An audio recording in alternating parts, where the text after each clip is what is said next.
Mokykloje kartu mes augame ir tobulėjame. Čia mes žaidžiame svarbiausius žaidimus. Galime mokytis iš savo vaikų.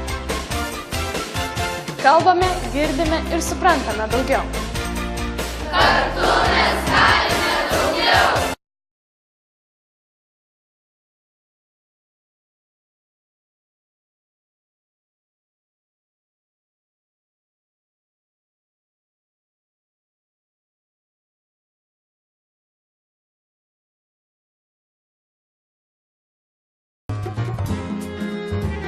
Didžiausia esmė tai yra sutelkti mokyklos bendruomenės.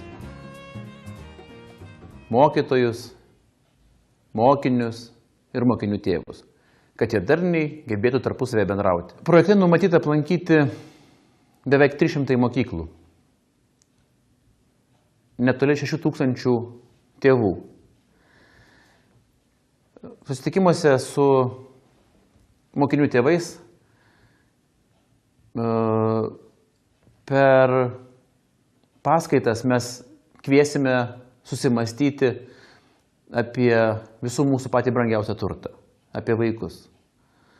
Susimastyti, ką mes darome dėl jų, ką mes galime padaryti ir ar mes viską padarome. Tai paskaitos tikrai labai stipriai pastiprins tėvus. Kartu mes kviečiame tas paskaitas ir dalyvauti ir mokytojus, nes vien tik tai tinkamai išmankštinę tėvus nepasieksime tos darnos, kurią pasiektume kartu bendruose mokymuose su mokytojais. Per tam tikras praktikas jie labiau pažįsta vienas kitą ir kartu labiau susibendrauja ir veikia kartu. Labai svarbus dalykas, kad po tų mokymų mes jiems pasiūlome steigti kiekvienoje mokykloje ar bent tame regione saviugdos klubą. Saviugdos klube mokyklos bendruomenė, tiek mokytojai, tiek mokiniai, tiek tėvai galės gvildenti jiems rūpimus klausimus. Tai, kas rūpi būtent konkrečiai tai mokyklos bendruomeniai. Lietuvos tėvų forumo tikslas tik tai suteikti pagalbą, bet ne kaip nors įtakoti jų bendruomenę. Tai mūsų moderatorius jiems padės sklandžiau kelti klausimus. Dar labai svarbus dalykas, kad mes kviečiame ne tik tai į gyvus saviugdos klubus, bet kviečiame prisijungti ir prie visoje Lietuvoje sutiktais tėvais per mūsų mokymus, kad jie sukurtų bendrą saviugdos klubą, kurį mes kviečiame kurti Facebook kanale. Ir tas saviugdos klubas vadinasi Mokyklų bendruomenės. Tai kviečiame ir ne tik dalyvaujančius tėvus šiame projekte, bet ir visus kitus tėvelius bei mokytojus prisijungti prie Facebook kanalo Mokyklų bendruomenės ir ten pratęsti diskusijas tuom, kom gyvena šiandieninė švietimo sistema, ką mes galėtume pakeisti, kokios mūsų yra galios, ką nors keisti. Ir pagaliau justi šalimais vienas kito petį ir būti drąsesniais. Dar projekto veikloje mes pačius aktyviausius tėvus pakviesime į, vadinčiau, ekstra mokymus, kur mokysimės dar giliau. Galų galia man tai labai padėjo tam, kad aš pati suprasčiau, kokia yra mano gyvenimo ašis. Ir kartais būtent tai man ir dabar, ir sakysim, galvojant apie tai, kaip čia man sekasi šitoje mokykloje dirbti, man padeda tiesiog savo pačiai paaiškinti tam tikrus mano žingsnius, sprendimus ir, sakysim, kalbant ir toliau, einant tiek bendraujant, tiek į pasitarimus, kalbant su mokytojais, tiek su darbuotojų atstovais, sakysim, su savivalda, atitinkamai vis tiek pasirenki tą poziciją tokią, kokia yra tavo, bet tu žinai, kad kiti gali turėti kitokią poziciją ir bendram sprendimui rasti, iš tikrųjų reikia gerokai pavargti ir kompromisų daug surasti ir visako. Taip, projekto kaip po tokio nauda gimnazija yra ganėtinai didelė, vien todėl, kad tikrai pasikeitė, tegu ne visų, bet bent jau projekte dalyvaujančių mokytojų požiūris į patį mokymo procesą. kad aš iš tikrųjų mėgstu kartoti, kad ne vien dalykas yra gyvenimo pagrindas. Yra begalė kitų dalykų šalia jauno žmogaus, kurie jam galbūt gyvenime bus daugiau svarbesni negu vienas ar kitas dalykas. Ir visiškai sunku yra pasakyti, kokį žmogus kelią pasirinks. Vienas iš būdų, kaip galėtų mokykla santykius puoselėti, tai organizuoti nestandartinius tėvų susirinkimus. Tėvų susirinkimas gali būti labai gyvenimiškas, kai tėvai atranda laiko savo vaikui, pagalvoti apie jį, pagalvoti, koks jis, apie kokį jį svajoja. Ir tai yra labai vertingas laikas. Kai mes susidraugavome su mokiniais, daug lengviau yra susidraugauti ir su jų tėvais.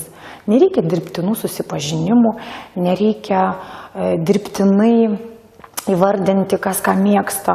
Surinkite tėvus kokiai nors bendrai veiklai ir jie patys susipažins. Surinkite tėvus ir vaikus bendrai veiklai ir jie susipažins. Jie daug ką vieni apie kitus sužino. Kad svarbu šitame projekte yra tai, kad iš tiesų įsigrynini tai, kas yra sunku mokytojui ir kas sunku tau kaip tėvui, ir nebelieka tos įtampos, kaip gali kreiptis į mokytoją kaip mama ir kaip tas vaikas tavo, tiesiog yra daug paprastesnis kelias. Manau, kad ir mokytas gali laisviau su tavim kalbėti, nes tarsi susidėlioja tas vertybės, kas yra aktualu visiems ir išlaisvėjai tiesiog. Ieškai to kompromiso kartu. Aš tai galvoju, kad šiek tiek mes atitolinom tėvus nuo šito viso ugdymo proceso, daugiau mes mokytojai ir mokiniai jungiamės.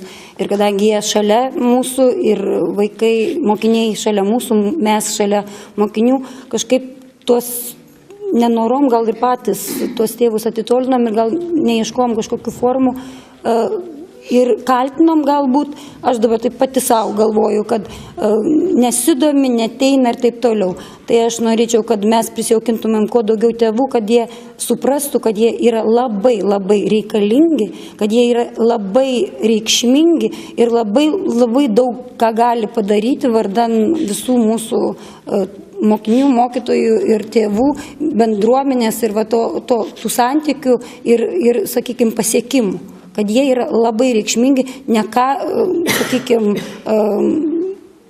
neprastesni negu mokytojas ar mokinys. Kad jeigu į tokius projektus įsijungtų ir iš tikrųjų ateitų daugiau tėvų, be išankstinės nuostatos, kaip aš, kad kokį velnį aš ten darysiu visą dieną, pagalvokite apie tai, ne kokį velnį darysim, o ką tie gausim ir ką paskui iš to įsinešim.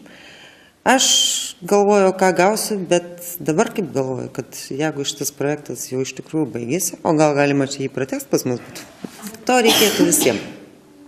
Tai suteikia, sakykime, platesnį požiūrį viską. Pokalbis su mokytojais. Labai geras renginys buvo tada sodybai.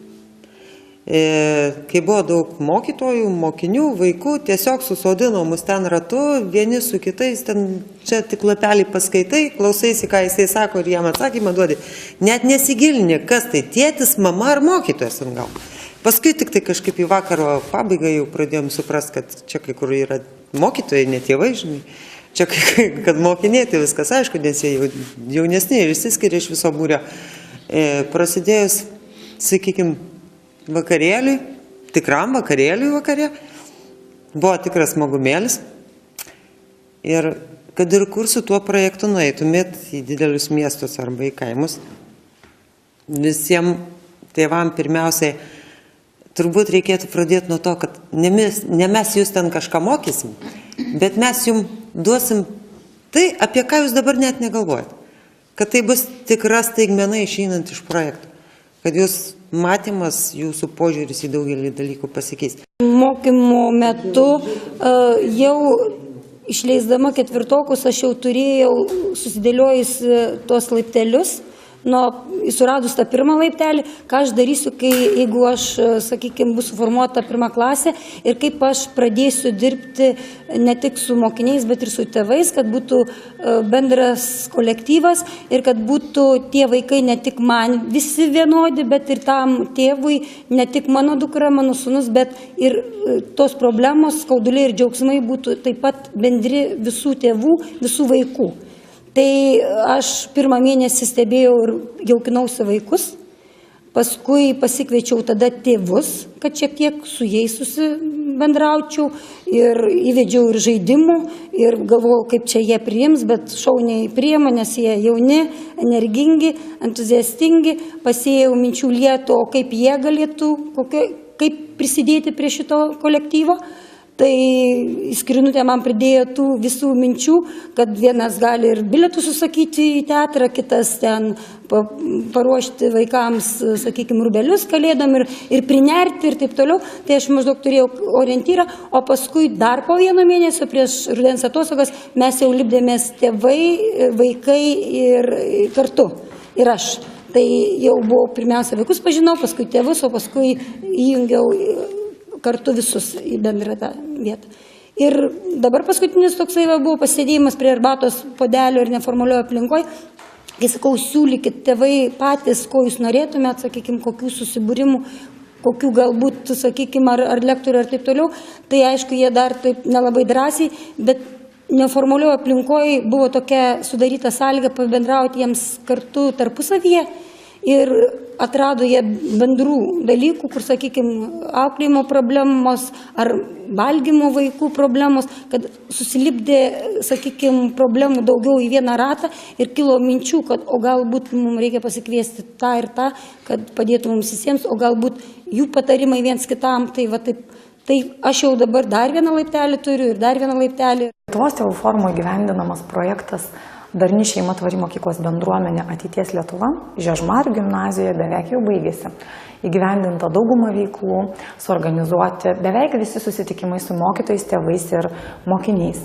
Kitų mokyklų atstovai klausė, kaipgi pavyko įgyvendinti pokyčius.